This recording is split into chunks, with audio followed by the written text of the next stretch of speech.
પાબર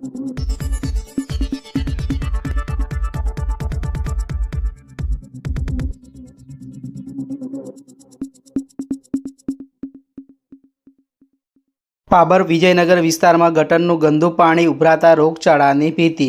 પાબર દિયોદર 3 રસ્તા highway circle પાસે રોડની કામગીરીને કારણે અંડરગ્રાઉન્ડ ગટરના પાણીનો 1 માસથી નિકાલ ન થતાં ગટરના ગંદા પાણી ચેમ્બરોમાંથી ઉભરાઈ રસ્તા પર વહેતા રોગચાળો ફેલાવાનો ભય રહીશોમાં સતાવી રહ્યો છે। રહીશોએ 1 માસથી વારંવાર રજૂઆતો કરવા છતાં કોઈ સાંભળતું નથી અને પાણીનો નિકાલ આવતો નથી। ટૂંક સમયમાં લગ્નગાળો શરૂ થઈ રહ્યો છે ત્યારે હાઈવેથી વિજયનગરના અવરજવર કરવા માટેનો આ મુખ્ય રસ્તો છે। જો સત્વરે આ ગંદા પાણીનો નિકાલ નહીં કરવામાં આવે તો આવનાર નગરપાલિકાની ચૂંટણીનો રહીશોએ બહિષ્કાર કરવાની ચીમકી ઉચ્ચારી છે। 25 થી 30 દિવસથી ગટર ઉભરાય છે। નગરપાલિકામાં રજૂઆત કરવાથી કોઈ થતું નથી, ના પાડે છે કે નથી બન્યું। ચીફ ઓફિસરને પણ ફોન કરે તો એમ કહે છે કે અમે પથરા પડી જાય તો નથી થયું। તો આ કાલે રોડ બની જશે પછી તો ગટર થવાની જ નથી આ રહી। તો એના પહેલાં અમને નિરાકરણ લાવવું પડશે। ગંદુ પાણી વહે છે, તમે જોઈ શકો ગંદુ પાણી વહે છે અને અમે આ વિજયનગર જે એરિયા છે એનો મુખ્ય રસ્તો છે। પાણીમાંથી ગંદા પાણીમાંથી નીકળવા મજબૂર છે અમે। છેલ્લા 20 થી 30 દિવસથી આ બની છે। ફોન કરે તો એમ કહે કે એ નથી બન્યો, અંદર પથરા પડી ગયા છે। તે પથરા કાઢવાનું કે નગરપાલિકાને કે રોડ ખાતાવાળાને એ અમારે લોકોને કે અમારે તો આ ચૂંટણી આવી રહી છે તો એ વોટ લેવા એરિયા આવશે અને કહેશે તો હવે તો આ વિજયનગર તો એમ કહેશે કે ચૂંટણીનો બહિષ્કાર કરો। જેવા ઘડી પાણીનો નિકાલ ના આવે ગટરનો તો ઘડી બહિષ્કાર, ચૂંટણીનો બહિષ્કાર થાય। શું નામ તમારું? મારું નામ તાલા હરિચંદ્રસિંહ ગોવિંદસિંહ। આ તો કાયમી ગાંધિયા છે, કોઈ દાડો એની હમેત કર્યું નથી। આ 5 વર્ષ કેટલા સમયથી આવે? 12 મહિને હરખું એમનો કાયમી ગાંધિયા રહે જ છે। આ ગટર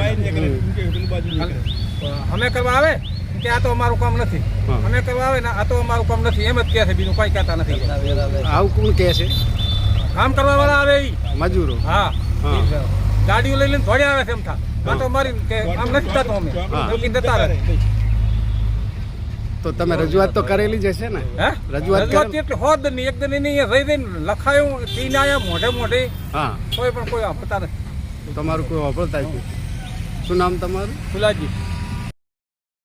તો બોલો, શું કહેશો આ બાબતે? અમે આ રસ્તા ઉપર ચાલીએ છીએ, એની અંદર જુઓ ચીકાશ વળી છે, મચ્છરો બેઠા છે। 2-4 મારે છોકરી બીમાર પડી ગઈ છે, મેં ભાદરો બાટલો ચડાવીને આવ્યો છું। એની જવાબદારી નગરપાલિકાને નથી લેવાની, અમારી છે। પણ અમે છતાં કહેવા માગા છે કે આ રોગચાળો ફાટે એની તમે સુવિધા અમને કરી આલો। અમારા ચૈત્ર મહિનો કે વૈશાખ મહિનો ચાલુ છે, અમારે અત્યારે લગ્નગાળો 500 માણસ બેસી રહ્યા છે। અત્યારે ગારામાંથી રેતીમાંથી હેડવું પડે, ગારામાંથી પાણીમાંથી અમારે કઈ રીતે હેડવું? અમારે વેરો ભરવા તૈયાર, લાવો તમારો વેરો બાકી છે, કોઈક દાખલો લેવા જાય એટલે ફટથી પૈસા ભરવા પડે, એનું અમારે કોઈ અમલ થતું નથી। તો અમારે કઈ રીતે અમારે જીવવું? અમારે જીવવું કે મરી જાવું? આ કયો વિસ્તાર છે? આ અમારો વિજયનગર વિસ્તાર છે। અમે લગભગ 80-90 ઘર છે અને અમારા લોકોને બધાને પરેશાની છે। અમે આ છતાંય અમારું કામ નહીં થાય તો અમે હડતાલ ઉપર ઉતરવા તૈયાર છીએ। શું નામ તમારું? વિજુભા તેલસિંહ રાઠોડ।